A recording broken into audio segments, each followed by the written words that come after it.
The mirror cover for that pickup truck, the family's couch underneath a piece of the siding, multiple rounds shot off here, enough to break 6 panels of glass in the doors. And this morning you can still see the bullet holes. The damage here is astounding. So much cleanup has been done, but there is still so much left to do here. Did sustain damage back in Hurricane Charlie, and they rebuilt it to make sure it could happen. So they're calling us inside right now. We're coming inside.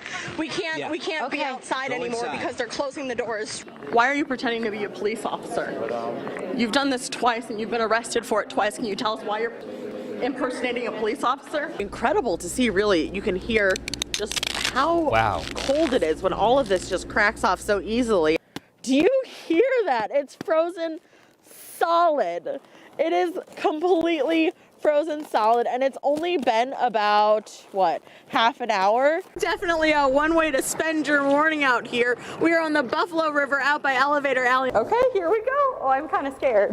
Okay, bye. You got this, girl. Wow. It says Chúc Mừng Năm Mới, which is how you say Happy New Year in Vietnamese. Say it one more time. Chúc Mừng Năm Mới. Release. Follow through. Oh, it's beautiful. It's not bad. It didn't stick in the right place, but it stuck. So we'll practice some more this morning. Stay with us. We're live at Hatchets and Hops in downtown Buffalo. I'm Thuy Lan Nguyen. Sights, sounds, and the smell. What does it smell like?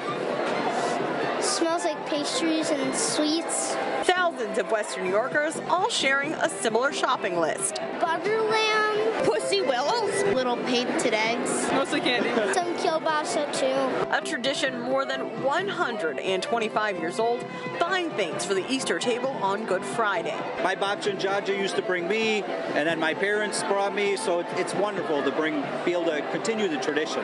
Vendor booths are often staffed by families. All our family gets together and has to work together to make it happen. And the aisles filled with families too, creating memories together. It feels nice to know that I'm passing down generations worth of experience with someone I love. A truly Western New York experience.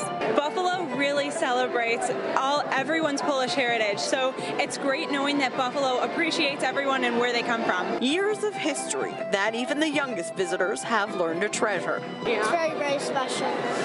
I don't want to make the tradition bad, so I just want to support the tradition of the Broadway market here today. The market is filled with thousands of people on Easter weekend, but remember, it's always here.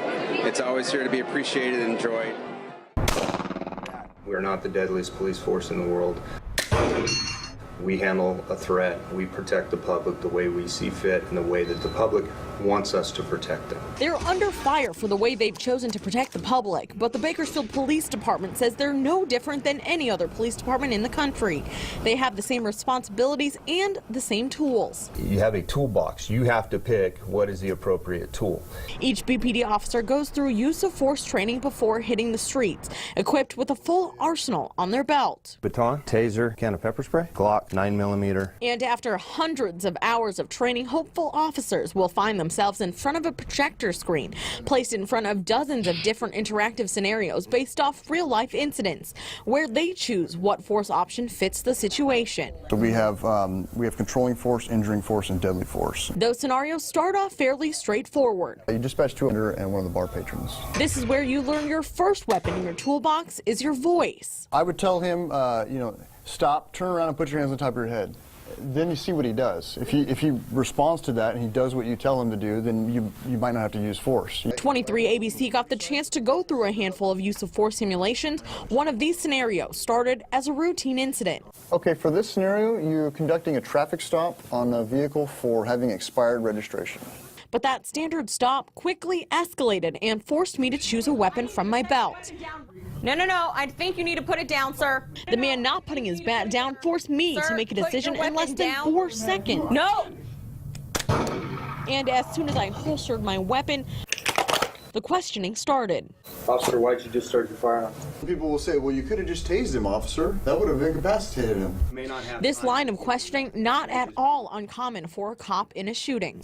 It's easy to, like, Monday morning quarterback an officer for the decisions that they make. You're having to make a life or death decision, a consequential decision in a split second that lawyers and judges and the public and the media are going to have months to critique you about. The Bakersfield Police Department was involved in 6 fatal shootings in 2015, and officers say this is just a hazard of protecting the community. Every officer does not get up, get dressed, put on the uniform and the badge and go to work every day saying, I'm going to shoot somebody. We don't do that. But when it's between you, an armed suspect, and a citizen, it's your job to step in the middle of it. BPD says between 2010 and September of 2015, officers responded to more than 1.5 million calls.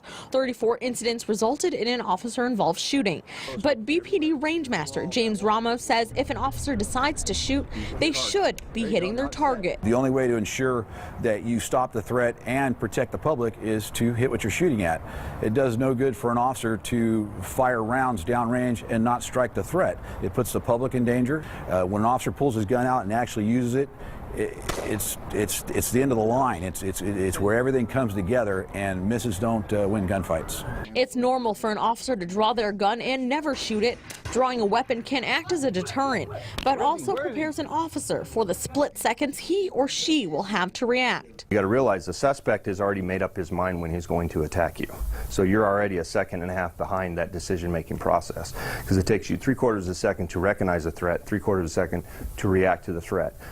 You're 1.5 seconds behind. What can he do to you in 1.5 seconds? There's quite a bit he can do to you. It's these quick decisions that officers make every single day, and decisions the Bakersfield Police Department tries to prepare their officers for. I want them up and you kiss your family goodbye. You know that could be the last time you get to do that. So I try to give them everything they can to be prepared for whatever can happen, whether it be defense tactics, whether it's how you talk to people, how you drive, everything to be as safe as you possibly can, because if you're not safe, then you're not protecting the public.